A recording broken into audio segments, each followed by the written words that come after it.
الله صلاة دائمة بدوام ملك الله. Jana tulikuwa tukisoma fadhila ya tarawehi kama alivyoulizwa Mtume sallallahu alaihi wa alihi, naye alipotolea maelezo na maelezo yale kwa hayamaliza kufikia siku ngapi? Al-hadi ashara. وفي الليلة العاشرة تبيتا وفي ليلة الحادية عشرة kwenye usiku wa 11 mtu ambaye kaswali tarawih ndani ya usiku huo yakhruju min dunia kayaumi wulida min batni ummihi, atatoka kwenye dunia kama siku aliyozaliwa kutoka kwenye tumbo la mama. وفي الليلة الثانية عشرة kwenye siku ya 12 ya يوم القيامة, atakuja mtu huyu siku ya kiyama wa wajhuhu kalqamari lailatul badri, na uso wake uking'aa kama vile mwezi wa tarehe 10.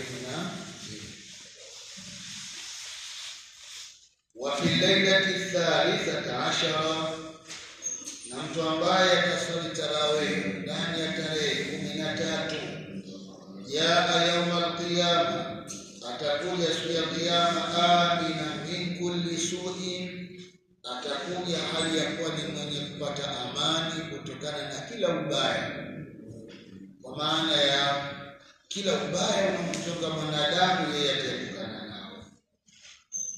Wa fi lailati rabi'ata ashara, na kwenye usiku wa mwezi 14 ya Ramadhani mtu ataswali tarawih ya malaikatu yashhaduna lahu, malaika watakuja kumwekea ushahidi annahu qad salla tarawiha, kwamba yeye aliswali tarawih. Malaika ndio wanakuja kumwekea ushahidi. Fala yuhasibuhu Allahu yawma al-qiyamah, na wala Mwenyezi Mungu hatomhesabia yeye matendo yake siku ya kiyama. Wa fi lailati al-khamisata ashara, ndani ya usiku wa 15 tusalli alayhi al-malaikatu, malaika watamsalia yeye, wa hamalatul arshi wal kursi, na wale wenye kubeba arshi na wenye kubeba kursi wote watamsalia huyo mtu atakayeswali tarawih ndani ya usiku huo. Wa fi lailati sadisati ashara, na kwenye usiku wa 16 mtu akiswali tarawih ndani ya Ramadhani, kataba Allahu lahu bara'atan najati minan nar, Mwenyezi Mungu atamwandikia mtu huyu kutakasika, tena an-najata minan nar, na kunusurika na moto, wa bara'ata dukhuli fil janna, na kisha Mungu atamwandikia mtu ametakasika kwa ajili ya kuingia peponi. Wa fi lailati sabi'ata ashara, ndani ya usiku wa tarehe 17 yu'ta mithlu thawabi al-anbiya, mtu atapewa thawabu mfano za mitume. Wa fi lailati thamina ashara, kwenye usiku wa 18 nada malakun ya Abdallah, malaika mmoja atatakasa, ewe mja wa Mwenyezi Mungu, inna Allaha radiya anka wa an walidayka, wa Mwenyezi Mungu amekuridhia wewe na amewaridhia wazazi wako. Angalia hapa, amali hii anayefanya ni wewe, ni kuswali tu tarawih ndani ya tarehe hiyo, lakini tangazo la malaika likitoka linasema kuwa Mungu amekuridhia wewe, lakini si wewe tu, na wazazi wako. Kwa hivyo wewe umekuwa sababu ya wazazi wako kupata radhi ya Mungu.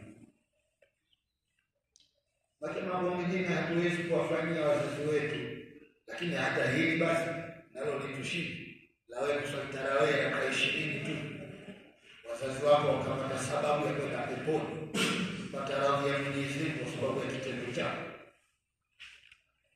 Wa fi lailati 19, na kwenye usiku wa 19, yarfa'u Allahu darajatahu, Mwenyezi Mungu ataitukuza daraja ya mtu huyo fil firdausi, kumweka kwenye pepo ya firdausi.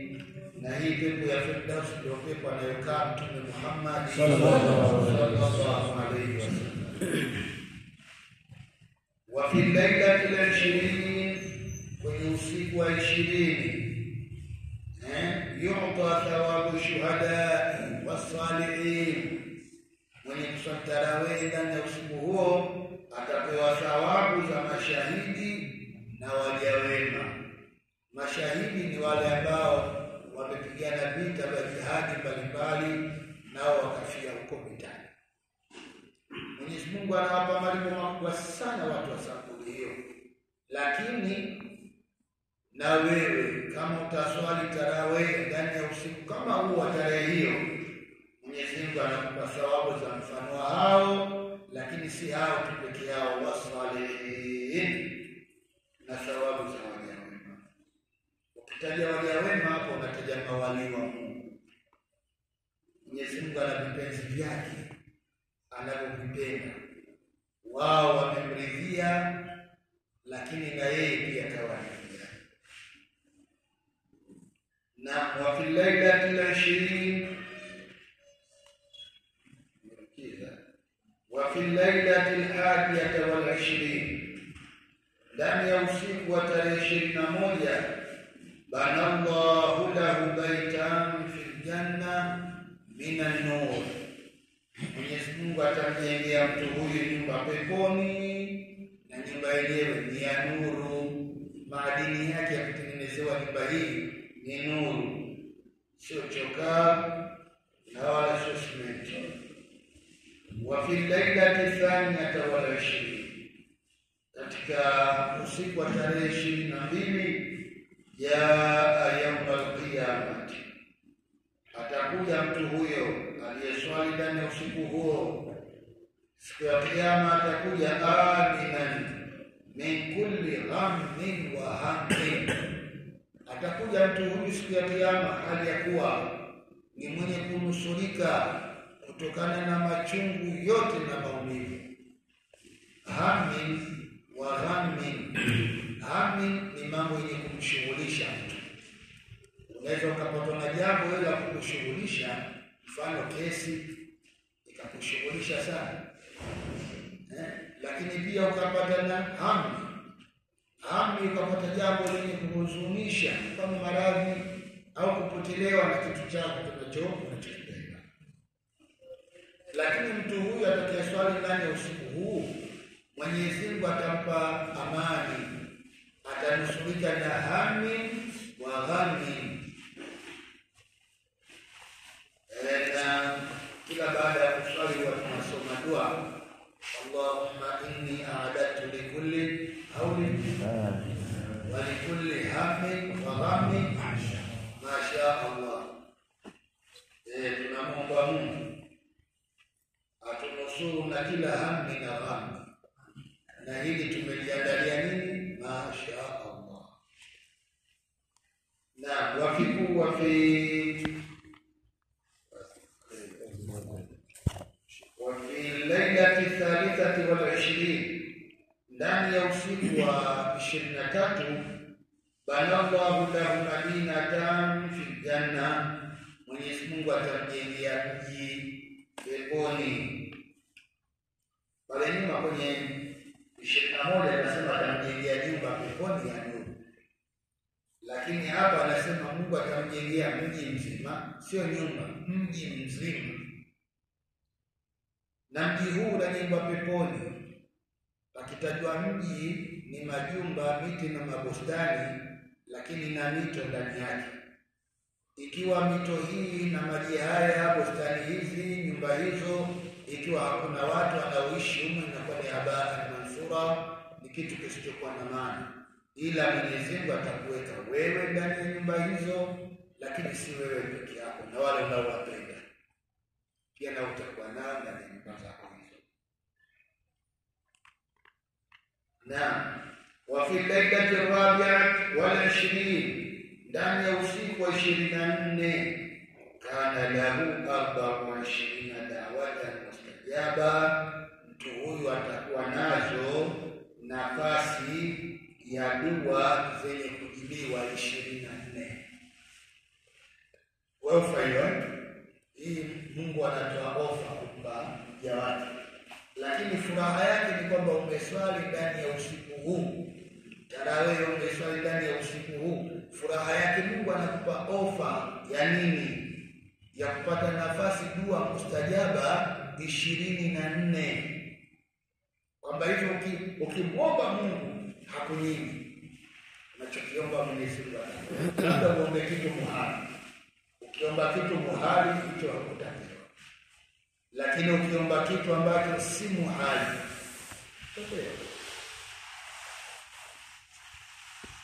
Ukimwomba muhali unaenda kuomba Mungu usiwe Mungu, na kuomba usiwe Mungu, inawezekana? Unaomba kitu kisichowezekana, hii hutapewa. Wa fi lailati al-khamisati wal 20, katika usiku wa 25, mtu akiswali tarawih ndani ya usiku huo, yarfa'u Allahu ta'ala anhu adhab al-qabr, Mwenyezi Mungu anamondoshea adhabu ya kaburi. Tunajua kaburini kuna adhabu, hata kama hujui basi atakuona pia takuona, sababu ile kaburi haina dirisha, haina mlango. Alafu pale ulipowekwa umewekwa mahali pa kubani. Hiyo tu haitoshi kwa adhabu, hiyo tu inatosha kusoma kwamba pale kuna adhabu. Hata magereza pana nafuu. Magereza chumba kile ni kikubwa, japo kuna banana lakini chumba kikubwa, alafu kuna kilabu cha kulalia, lakini unapata nafasi ya kuinuka kutembea kwenda chooni na kurudi. Lakini kwenye kaburi hayo yote haya. Sasa ili Mungu aondoshe adhabu kama hizi za kaburi, kumbe suluhisho lake ni wewe kuswali ndani ya tarehe kama hiyo, usiku kama huo, tarawih kama hiyo. Wa fi lailati sadisati wal 20, kwenye tarehe 26, yarfa'u Allahu lahu thawab 40 aman, Mwenyezi Mungu atampandishia mtu huyu thawabu zake za miaka 40. Thawabu za miaka 40, kama vile unafanya ibada usiku mchana kwa muda wa miaka 40. Thawabu kama hizo ndio zinapelekwa huko, zinakupeleka ndani ya usiku huo. Wa fi lailati sabi'ati wal 20, ndani ya usiku wa 27, yamu yawm al-qiyamah ala siratika al-barq al-qatif, watakuja wenye kuswali ndani ya usiku huo, watapita juu ya sirati. Sirati ni njia nyembamba, ni njia ambayo haipitiki, lakini ni lazima upite. Wembamba wake kama vile imekaa kama uzi, au kama vile kisu, upana ule makali ya kisu jinsi yalivyokaa, ndio unatakiwa upite hapo uende upande wa pili. Ni mahali pagumu sana kupitika, lakini ni lazima watu wote tupite. Huyu mtu aliyeswali ndani ya usiku kama huu tarawih, Mwenyezi Mungu anamfanyia nini? Atapita kwenye sirati kalbarqi khatifi, kama vile umeta ule unaosumbua macho, kama umeta unaopepesa macho. Ule siku za mvua ile kipiga ile radi, kuna moto ule wakati, yaani ule mwako wa moto ule tu ndio sawa sawa na mtu tayari kishapita kwenye sirati, yuko upande wa mwisho. Mwenyezi Mungu ajalie na sisi tupite. Amen. Na wa fi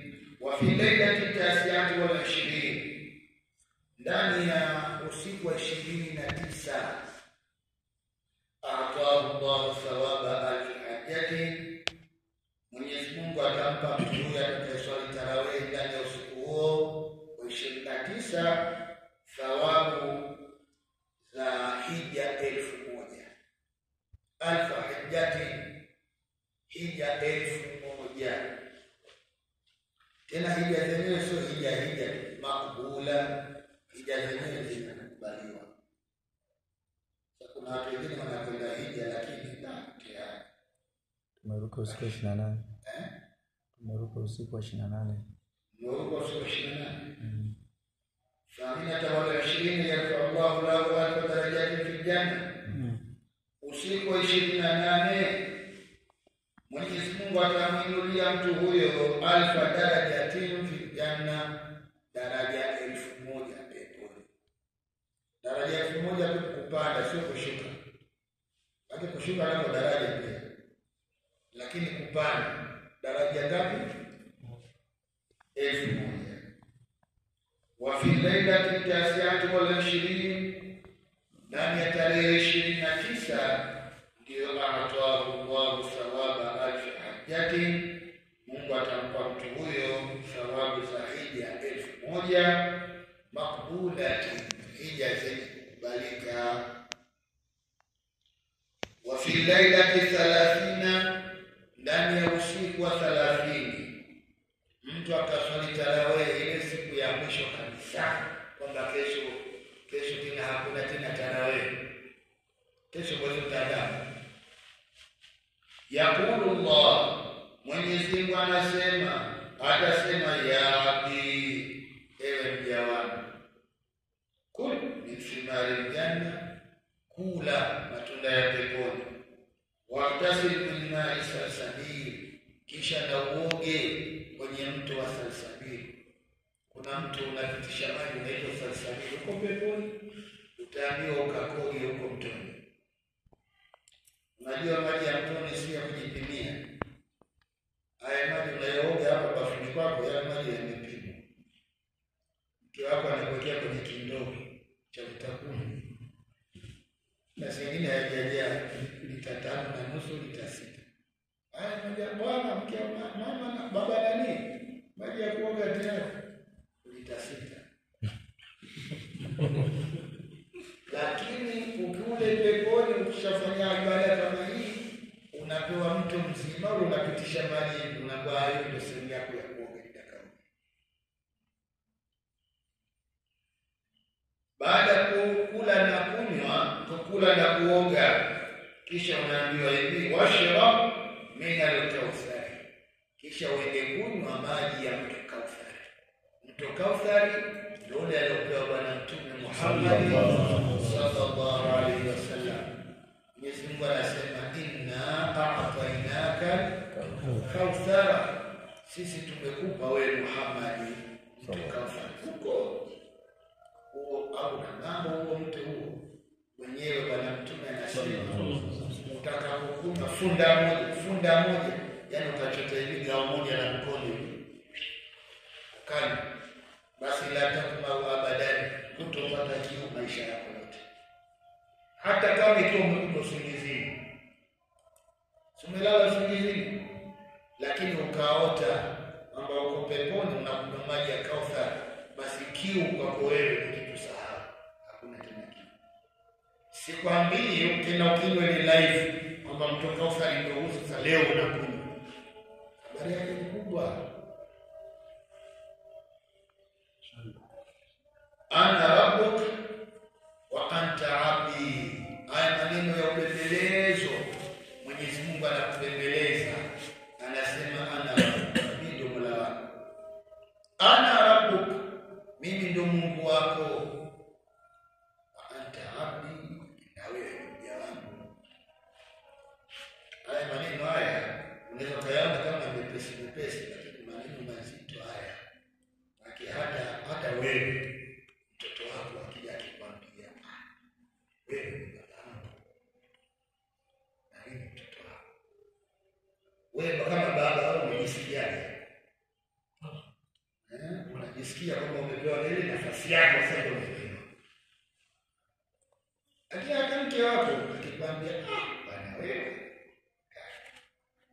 Mimi sioni katika dunia hii mume kama wewe.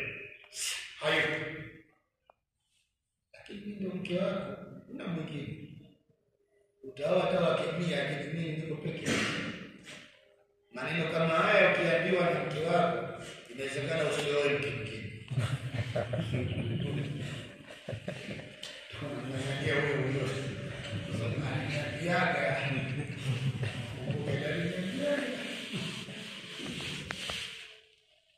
Naam. Majalis ini. وعن عائشة رضي الله عنها na hadithi kutoka kwake bibi Aisha mke wa bwana Mtume Muhammad sallallahu alaihi wasallam ani nabii hadithi kutoka kwa Mtume mwenyewe. Mtume mwenyewe anasemaje? Radiyallahu anhu. Mtume mwenyewe sallallahu alaihi wasallam annahu qala man i'takafa imanan wa ihtisaban ghufira lahu ma taqaddama min dhanbihi. Mtu ambaye amekaa itikafu, mani itakafa imanan, mtu ambaye amekaa itikafu kwa imani kwamba hii ni dini, kwa imani kwamba ndani ya jambo hili kuna thawabu, kwa imani kwamba huyu anayefanyia ibada hii yupo imanan, afu ihtisaban, akafanya ibada hiyo kwa kutafuta thawabu na kujinyenyekeza mbele ya Mwenyezi Mungu. Nini kinatokea baada ya kufanya hivi? Ghufira lahu ma taqaddama min dhanbihi, anasamehewa mtu huyu madhambi yote yake yaliyotangulia. Alafu mbele hapo kuna mabana, baada ya mabana kuna mimu, alafu kuna nini? Kuna he na mimu. Hiyo he na mimu maana yake hadithi imetoka Bukhari na Muslim. Ndio hiyo he na mimu. Hiyo he Bukhari, lakini hiyo mimu Muslim. Sasa naweza kuuliza, sasa kwa nini siwekwe B kwa maana ya Bukhari kama ilivyowekwa hiyo mu kwa maana ya Muslim? Ikiwekwa B inaweza ikachukuliwa jina la mtu mwingine. Kuna mtu mwingine mwanazuoni wa hadithi pia anaitwa Baihaqi, inaanza na B. Sasa na huyu Bukhari na inaanza na B. Sasa tumcheki ni nani? Ndio maana ikachukuliwa hiyo kha ikawekwa, kwa sababu mwenye khair ni mmoja tu, Bukhari. Shehe huko. وعن عائشة رضي الله عنها na hadithi kutoka kwake bibi Aisha radhiyallahu anha annaha qalat, kwamba bibi Aisha amesema hivi: kana nabii alayhi salatu wassalam, bwana Mtume alikuwa, huyu bibi anaeleza mambo ambayo hayaona kwa Mtume sallallahu alaihi wasallam, ameishi nayo vile. Mtume akiendesha mambo yake yeye anayaona, anayadhibiti. Leo anasimulia kwamba Mtume alikuwa hivi. Alikuwaje? Ya'takifu al-ashra al-akhir, alikuwa akikaa itikafu 10 la mwisho min Ramadhan, katika mwezi wa Ramadhani, hata tawaffahu Allah, mpaka Mwenyezi Mungu alipomfisha. Lakini kipindi hiki yuko hai, kila Ramadhani ikifika 10 la mwisho anakaa itikafu. Thumma itakafa azwajuhu ba'dahu, kisha walikaa itikafu wake zake baada ya Mtume kutawafu. Ai, maana yake i'takafna fi buyutihinna, walikaa itikafu wake wa Mtume majumbani mwao. Maana kama ingekuwa maneno haya hayapo haya, swali lingetokeza, wake wa Mtume nao walikaa itikafu msikitini. Lakini huyu bwana alitatua kabisa swali hili kwamba i'takafna fi buyutihinna, walikaa itikafu majumbani mwao. Walidha qala al-fuqaha, Vile vile wanawazuoni wakasema yustahabu linnisai an ya'takifna fi makanihinna, inapendeza sana kwa wanawake itikafu zao wakae kwenye maeneo yao.